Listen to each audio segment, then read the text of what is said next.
Do you guys have big goals going into 2021? Have you thought about making a vision board, but you're just not sure where to start? Today, I have a training for you guys on how to create an effective vision board. I'm gonna walk you guys through what a vision board is, why it's important, some key things to consider when making one, and what you're all going to need. So if this sounds like something you need, make sure you guys keep watching.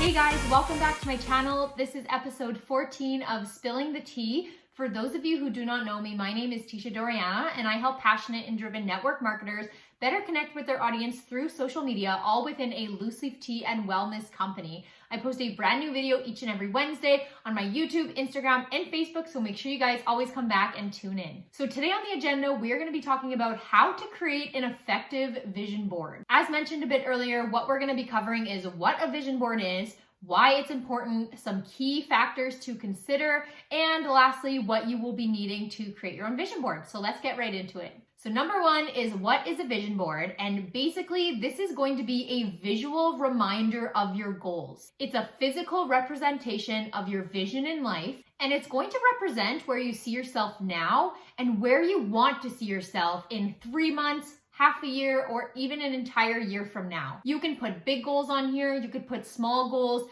any size is fine as long as you guys are putting those action steps on how you guys are going to get there. So why is a vision board important? Honestly guys, without it, your goals are probably gonna be like a resolution, often forgotten right by February. It's supposed to serve as a source of inspiration and motivation, and during tough times in life and business, your vision and your goals and the main reason why you're doing what you're doing is something that's going to stay consistent. Your business is not always going to be consistent, especially if you're a network marketer like me. You're gonna have your busier months, your slower months. However, something that will always stay the same is why you're doing what you're doing. So it's important to often be reminded of your why. So getting into some things to consider when making your vision board is your why. And you've probably been asked that before, either by your leader, by someone on your team. What is your why? And sometimes people don't really know what to say when they're first asked this question,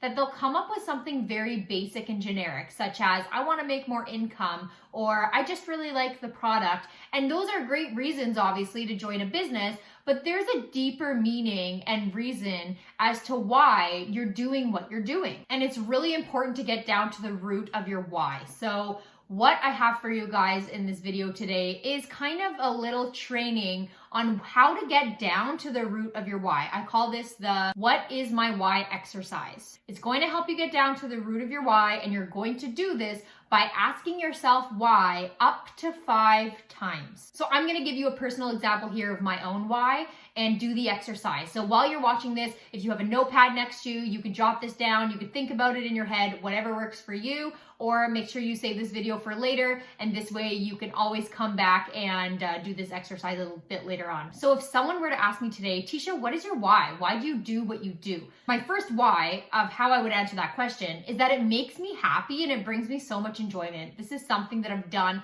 that has started off as a hobby for me, and it's now become my full-time career. So it's safe to say that I really enjoyed this, and the reason I went full-time with it is because it brought me so much happiness and I just love doing it. But honestly, that's just not really enough. It's not the root of my why. So I'm gonna ask myself a second time, why, Tisha, does this make you happy? And the reason it makes me happy is because I get so much more time freedom and flexibility with what I'm doing. I don't have to go to someone higher than me and ask them if I could have a day off to go see my family or friends. I don't need to ask them to go take like a mini vacay or something. I'm in charge of my own hours. I'm in charge of, honestly, my own happiness in this. And it gives me that time freedom to go do the things that I love as well outside of business and work. So that would be my second why. And I'm gonna ask myself another time, well, Tisha, why is time freedom and flexibility important to you? And the reason time freedom is important to me is because I used to struggle with mental health and exhaustion from when I was in university in my final practicum. There was a lot of factors weighing in on it, of course, but I remember never wanting to go and wake up in the morning. I was not motivated to do what I was doing. I felt ill most of the time and I just didn't want to show up. I'd come home crying every day and it was exhausting. I was the type of person who, when I came home, I wouldn't be able to shut my brain off in the career that I was in. It was like I would come home, I'm constantly thinking, my brain is just like spinning on what I'm going to be doing tomorrow, what I'm going to be doing in an hour from now. It was so hard, and I knew that I didn't want to live that for the rest of my life. So when I chose to do this full time, it was because I knew it would allow me to have that time freedom and flexibility, and it was all because I wanted to improve my mental health and I wanted to be happy. So I don't know if I could get personally much deeper than that. Like, that is the root of my why, and that's why I'm doing what I'm doing today. But you might need to ask yourself up to 5 times. It might take less than that, it might take more than that, but I want you to ask yourself why until you really get down to the root. A lot of you guys may have families and kids, and that might be a part of your why. Maybe you're doing this, initially you're saying for extra income, but ask yourself, why do you need that extra income? And maybe it's to put your kids through a sport, or maybe it's to pay the groceries or the gas bills. And then you want to ask yourself why that's important to you. You know, why is it important that your kids are going in this sport? Why is it important that you get the groceries paid for? And, you know, you're going to get really down and deep into the root of that why. The second thing you want to consider are just a few questions that you could actually ask yourself before making your vision board. So I'm just going to list them off. 1, what do you want to bring more of into your life in 2021? Think about something that maybe you lacked in the past year that you really want to bring forward into this following year. Maybe you want to leave your comfort zone a little bit more. Think about the things that you want to do and bring into 2021.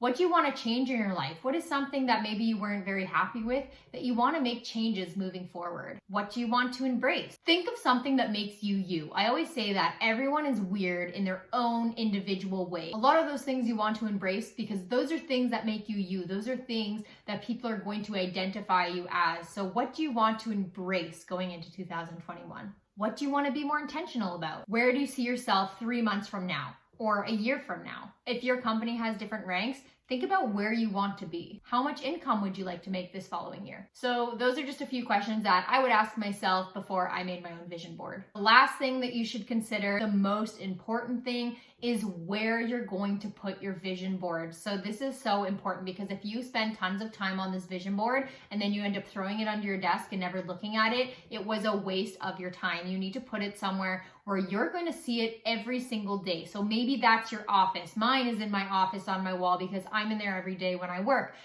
It could be your living room. If you spend a lot of time in your living room, put it on your wall there. Or lastly, some people even put it right on their fridge. Obviously, you're going to go to the fridge a few times a day. It's going to give you that visual so you can see it each and every day to keep you motivated, keep you accountable. And it also gets, your family seeing it as well. That could be your kids, your husband, or whoever else that's a part of your family, so they can help root for you as well. And the last thing I want to talk about is what you will need to make a vision board. So first I'm going to kind of get into some different vision boards that you can make, and then I'll talk about some things that you may need for them. The first type is poster boards. You can get this right from the dollar store. You could get those 3-fold ones or just a large piece of poster board. Another one is a cork board. So if you have a cork board on your wall, just get some push pins and you could put a bunch of pictures up like that. Another one is a whiteboard. So a lot of whiteboards are magnetic. You could just put magnets all over it with different pictures. You can color it using some of those markers. Another one is a picture frame. This is what I personally have, and I will show you right away, so stay till the end.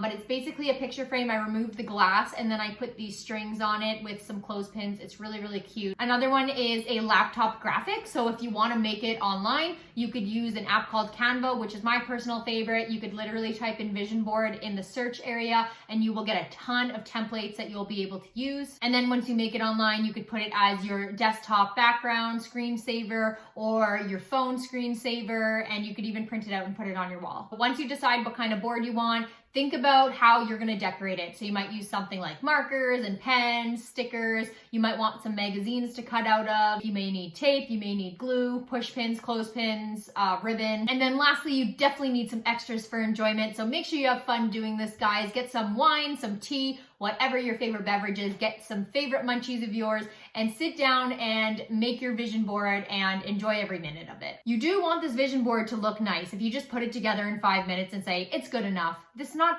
going to be something that will motivate you. You want it to look nice. You want to put some time and effort into it because these are your goals that you're going to be looking at over the next, several months or a year. So make sure you're putting time into it. So this is my vision board right here. It's an old picture frame. It has some string attached to it. I made it sparkly and pink to suit my personality. I have some inspiring quotes on it, some things I want to achieve, like read some books throughout the year. I put pictures of me and when I was feeling happy and confident. I have some very specific goals on here, and also a dream car that I want to purchase in the next year. So this is what it looks like.